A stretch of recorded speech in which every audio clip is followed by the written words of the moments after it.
What's up everyone, and welcome back to the hopefully final episode of this series. This is the time where I will try to inspect it. Actually, that's where I'm heading right now. I really hope it will pass, but you never know. It's a really old car. Maybe I have forgotten to check something. But yeah, hopefully it goes through without any problems. So stick with me and let's head over to the inspection center.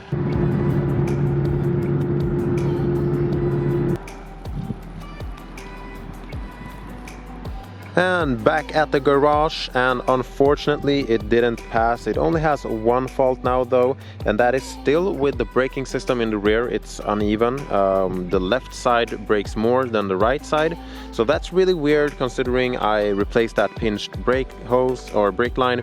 I replaced the brake cylinder, so yeah, it should be fine now. I mean, the brake values was better now with the right compared to the last time they tried to inspect it.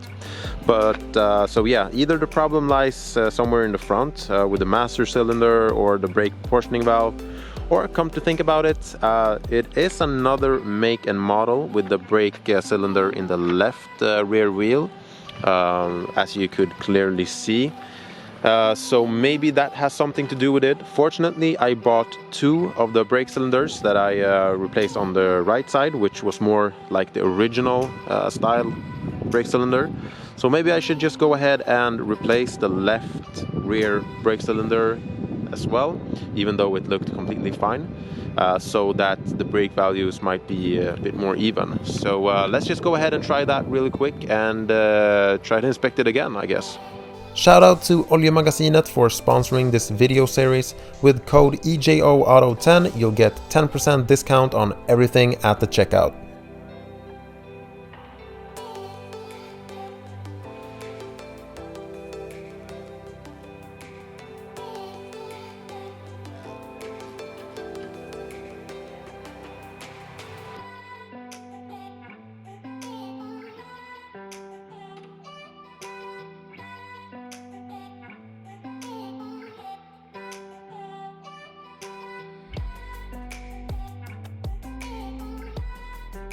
As we can see, the brake cylinder that was on there is a different style compared to the original OEM one.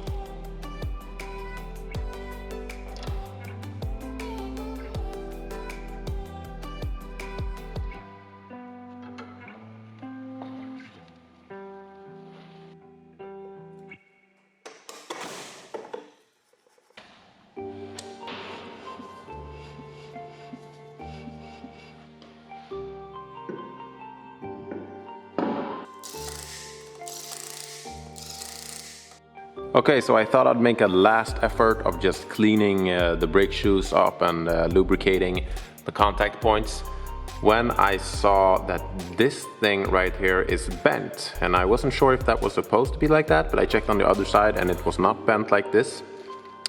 And if it is bent like this, it means that the brake shoes will come closer together and further away from the brake drum. So maybe that is what's been causing my problems all along. So I'm gonna try to actually straighten this out, and that will probably result in the brake drums going further out so that they don't have to travel as much when you apply the brakes. So I'm gonna try that and see how that feels. So I managed to get it a little bit straightened out, so let's remount everything and see if it made a difference.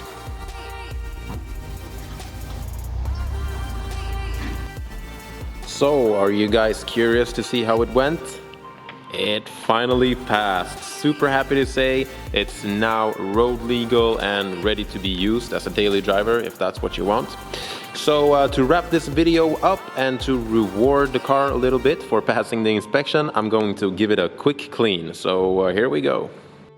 As there's mostly just garage dust on the car, I'm gonna go really easy with the wash. So the process is to just rinse it off with the high pressure washer and then cover it in some highly diluted foam that I just mixed some car shampoo with water, and to go over it with a microfiber mitt. That'll get it properly clean and looking nice.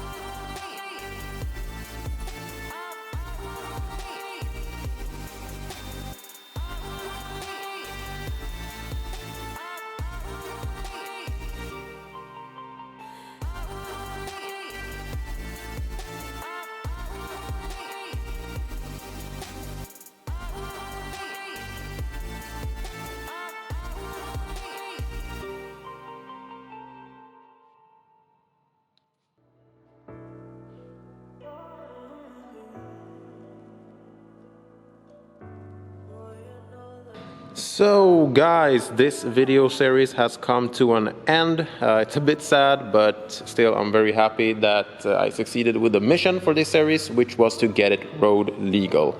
And we've come a long way since I've picked this car up for the first time, and it's been a great fun to share this journey with you guys. I really appreciate the support that all of you have been giving me, all of the comments, all of the views, the likes, and just all of the interaction. It really means a lot to me. So with that being said, until next time, have a really good one, guys. See you then.